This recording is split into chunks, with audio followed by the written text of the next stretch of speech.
okay, he's a little better. He say, but don't ever put no white dude on me because that is disrespectful. Larry Bird didn't just leave a mark on the NBA, he left a crater. From the moment he stepped onto a basketball court, his impact was undeniable. Even in college, he was such a force that the Boston Celtics drafted him before he had even committed to the NBA.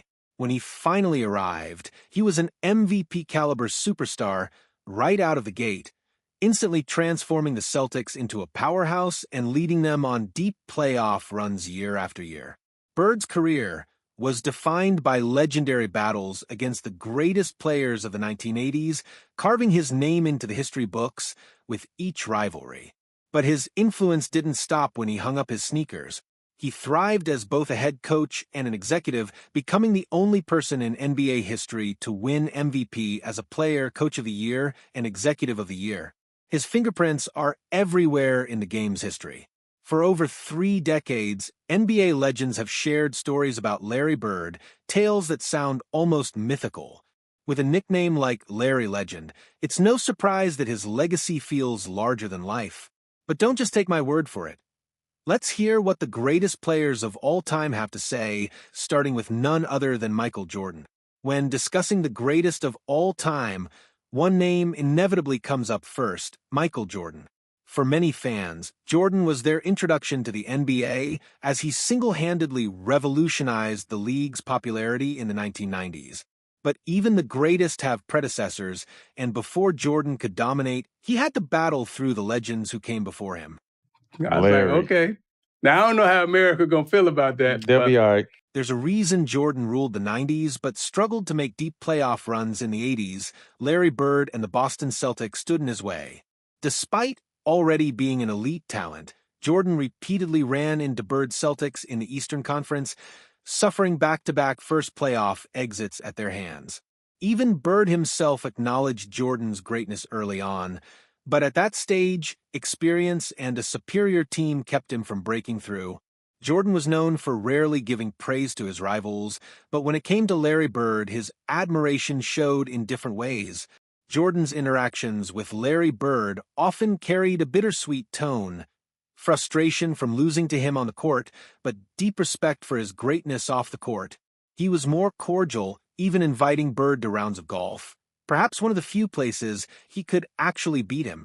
At times, though, Jordan's frustration was more apparent. He didn't shy away from calling out Bird's physical and relentless style of play, even labeling him as dirty at times. "He's a tough, hard player that you actually get angry at sometimes," Jordan said. "Everybody does. I mean, it's a common thing. If you had 273 professional basketball players here, and you say, who's the dirtiest player in the NBA? Larry Bird would probably beat LeBron 1-on-1. Really? You know, Bird tough to defend. Why? Because he looks slow as shit to me. So 95% would say Lambier or Larry Bird. Jordan's comment is interesting, considering very few players have ever accused Larry Bird of being dirty. Maybe Bird took a more aggressive approach specifically to gain an edge over Jordan, or perhaps Jordan was simply exaggerating to justify his struggles against him. On the other hand, Jordan's former teammate Dennis Rodman had a very different take on Bird.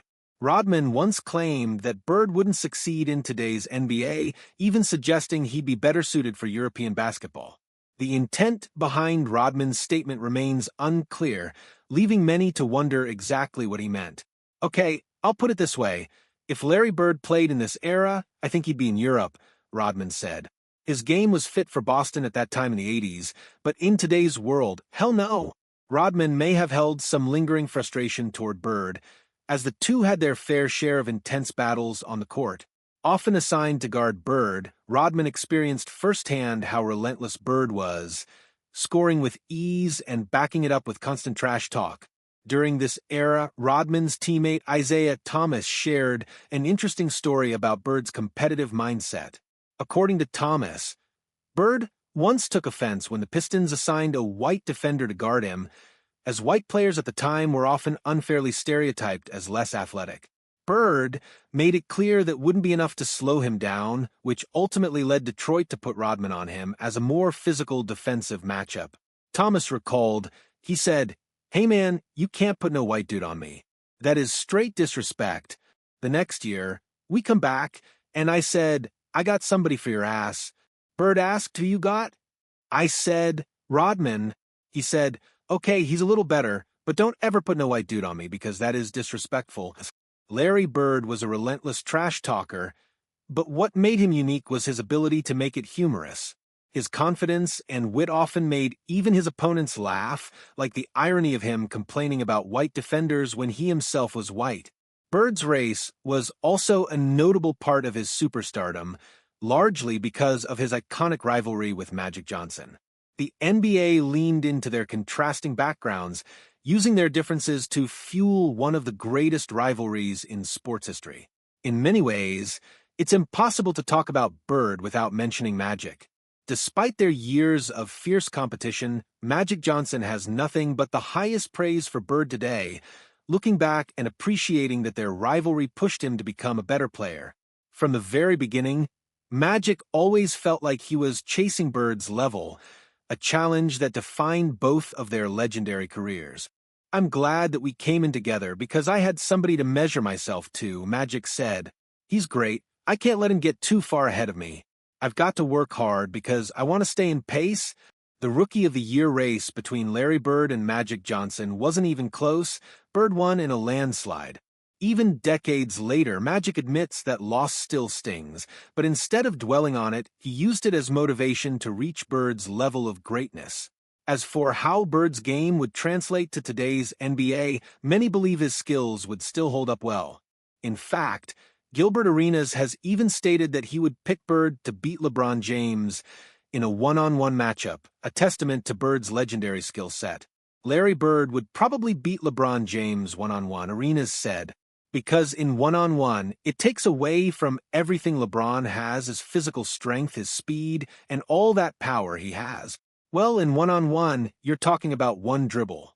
That's not his corner. That's not his game. That's Larry's game. For a first-hand perspective on Larry Bird, his former teammate Danny Ainge offers valuable insight, having witnessed Bird's greatness up close. Danny recalls one thing above all, his unshakable confidence. Bird believed in his abilities so much that he would toy with defenders, telling them exactly what he was about to do, then doing it anyway. No matter how they tried to adjust, they simply couldn't stop him. I always considered myself a confident player, but Larry was on an entirely different level, Ainge said. There's so many stories about just him taking games over. You know, we'd coach and call a play, and he wouldn't run the play. He'd just take it and score. He just had so much belief in himself. He could get a shot with double teams at the end of games. Teams knew what we were running, and he'd still get a quality look off. The brilliance of Larry Bird's game went beyond the obvious, and many casual viewers may not fully appreciate the small details that made him so dominant. Even Kobe Bryant, relentless student of the game, initially struggled to understand what made Bird so difficult to defend. Curious, Kobe went straight to the source, asking Lakers legends from the Showtime era what made Bird so special. From an outsider's perspective, Bird didn't appear particularly fast or athletic, yet he was an unstoppable offensive force. There had to be more to his game than met the eye. Bird's tough to defend. Why? 'Cause you look slow as hell, Bryant said. I'm missing something, so I would always ask questions and try to learn as much as I could. After studying Larry Bird's game, Kobe Bryant became one of his biggest advocates, urging more people to watch and appreciate his greatness. Through his own research and conversations with NBA legends, Kobe gained a deeper understanding of what made Bird so special. He believed the younger generation should follow that same path, learning from the legends of the past to truly understand the game. One of those legends is Byron Scott, who battled Bird in multiple NBA finals as part of the Showtime Lakers. Scott shared a story about Bird's legendary mind games and trash talk delivered with an almost unsettling calmness. Bird wouldn't just talk trash. He would tell defenders exactly how he was going to score, daring them to stop him, then doing it anyway. Larry was just, and he was saying it in such a calm way that you didn't think it was trash talking. But it's trash talking, Scott said. You're not going to tell me you're going to go over there and shoot the ball in my face. That's trash talking. But he would tell you before the play even started. He'd just come out and say, "You ain't got to worry. This is where the ball's going. I'm going to catch it over here." And he'd tell you to play and catch it over there and shoot it. Playing against Larry Bird had to be incredibly frustrating. Imagine doing everything right as a defender, anticipating the play, rotating correctly, and working as a team, yet still being powerless to stop him. It had to be demoralizing, especially for Byron Scott and the Showtime Lakers, who faced Bird multiple times on the NBA's biggest stage. But while his opponents endured the frustration, Bird's teammates got a front-row seat to the show, often leading to dominant victories. Bill Walton recalls what he considers Bird's greatest game, which came in the NBA Finals against the Houston Rockets. On that night, Bird stepped out of his usual calm and collected demeanor to fire up his teammates in the locker room. They needed a win, and Walton could sense something different about Bird that day. Larry went out and just played his self-proclaimed greatest game that he ever played, and it was spectacular. In a game full of winners from the genetic lottery, like Ralph Sampson and Kevin McHale, Bird got every rebound, made every steal, made every pass, and literally did everything, making the rest of the world seem inconsequential. Walton described Bird as the greatest player I ever played with by far. This story perfectly illustrates what sets Larry Bird apart from other NBA greats. His game wasn't just about skill. It was his intangibles, his relentless drive, and unmatched basketball IQ that made him a true winner. Bill Walton often spoke about players who won the genetic lottery, the biggest, strongest, and most athletic stars in the NBA. He played alongside and against physical giants like Ralph Sampson and Kevin McHale, but Bird wasn't that type of player. What he lacked in physical gifts, he made up for with elite fundamentals, a tireless work ethic, and an unmatched feel for the game. That's why so many NBA legends, from Magic Johnson to Michael Jordan, have the highest respect for Bird. He didn't just play basketball, he mastered it